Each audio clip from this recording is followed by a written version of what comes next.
Welcome back to Book Club Preview. I'm Michael, and today we're looking at The Lost Hero, Chapter 9 and 10, and listening to Piper's story. It starts off with Piper having a dream, and it's actually a pretty good dream so far. It's the last day that she was with her dad. And on this day, they're at a beach. It's like a private beach.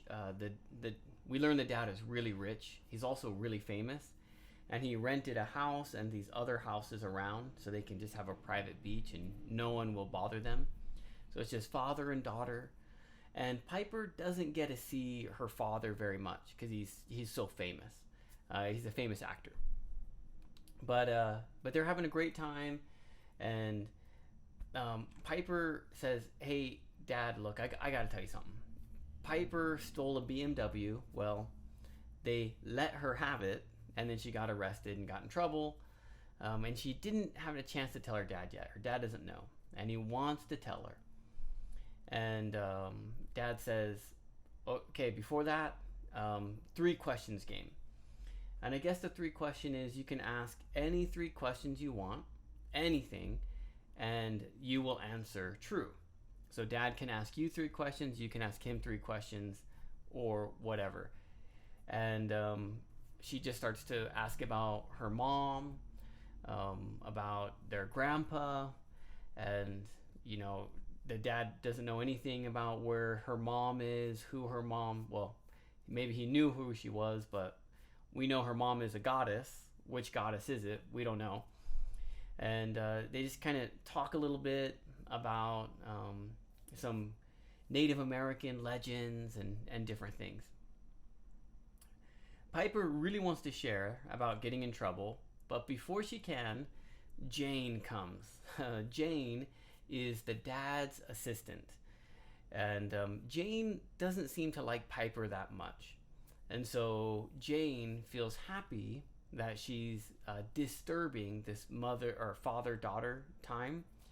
And Piper tries to tell her dad, but Piper's dad goes to talk to Jane, and she tells him everything, and Dad comes back. He's disappointed. Piper feels upset. They have an argument, and Jane is kind of happy, like, "You're out of here, little girl." Okay, she's kind of, I don't know.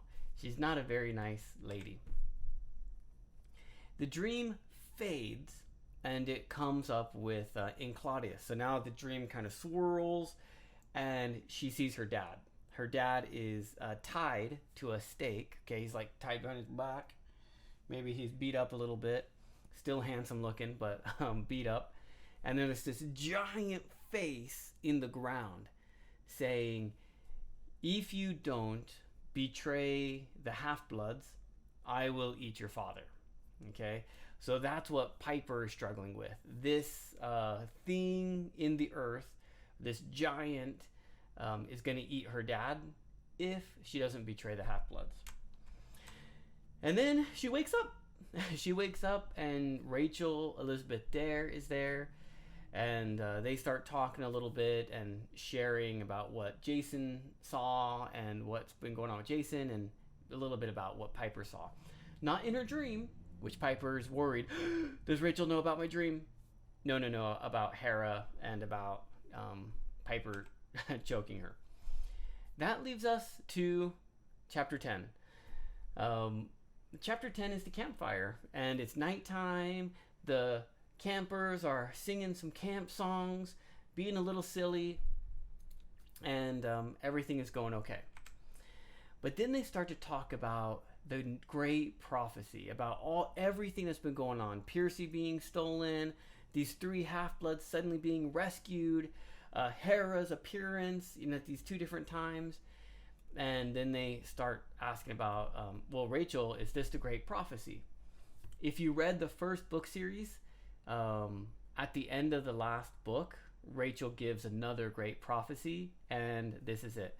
Actually, I should probably read it, because the great prophecy is really good. Jason actually says it in Latin. So as Rachel says the first part, Jason ends up saying the last part in Latin, and everyone is like, what did he just say? And it's like Jason sitting down, he kind of just sits up and he repeats it in Latin. And the translate, what is it?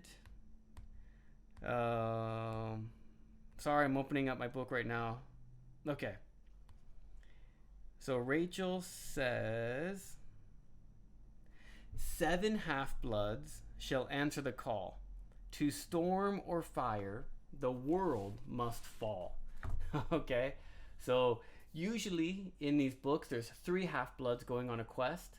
But in this book series, we're going to have 7 half-bloods. Okay? Jason's probably one of them. Piper's probably one of them. And at the end of this book, Leo hopes to become one of them. I mean, at the end of this chapter, Leo talks about becoming one of them. That's the first part. And then Jason says, Ut cum spiritu postuream sencrium de Jerusalem, es hostis amurata adent ademe necim. Okay, I pronounced that wrong, but he says something. And everyone's like, what? And translates, an oath to keep with a final breath, and foes bear arms to the doors of death. That's the great prophecy. And somehow Jason knows those lines. We don't know how he knows the lines, because he's forgot his memory. We don't know anything. Maybe Jason's been lying to us this whole time. I don't know. But anyways, that's the great prophecy, and they need to go on a quest to save Hera. So, we don't know who Jason's dad is, meaning he doesn't get claimed, but Chiron says, I think we know who your dad is. And he's like, show him, Jason. And Jason's like, okay. He flips his coin, and it doesn't turn to a sword. It actually turns into a spear, which is pretty cool. He grabs the spear, he lifts it up, and lightning hits the campfire, kind of explodes. And a little overdone. But Jason's like, the son of Zeus? Jupiter is the Roman version of Zeus. And so they say Jason is going to go on this quest, and he's a son of Zeus, which is very confusing because the gods of Poseidon, Zeus, and Hades promised not to have any more children. But somehow Jason got mixed in this somehow, which Chiron doesn't say anything about. Then they say it's time to go on a quest. So Jason's quest is to go save Hera.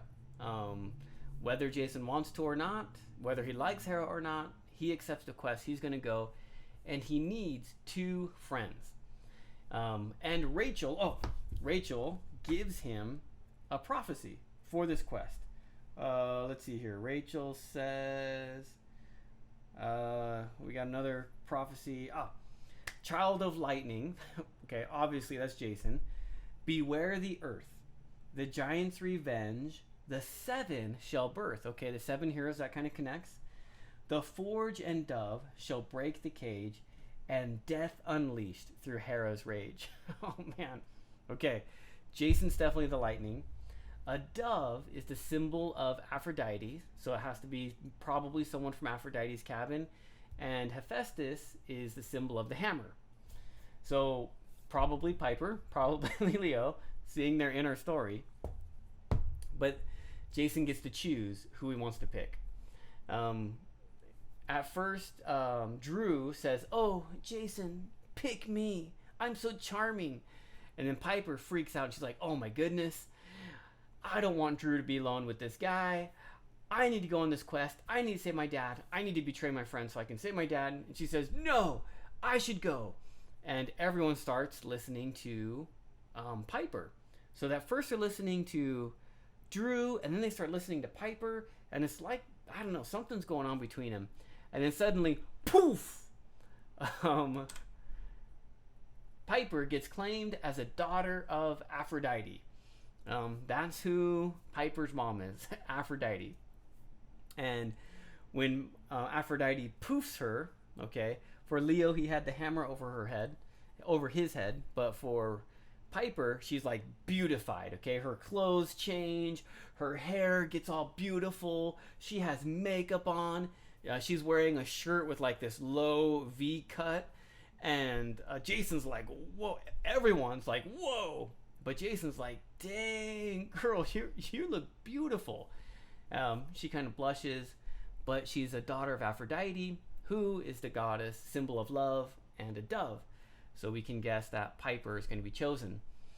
Then they need to pick the third person, which they ask one of the Hephaestus cabin members to, and one of the girls says, well, you're going to need to fly because you can't go on the ground.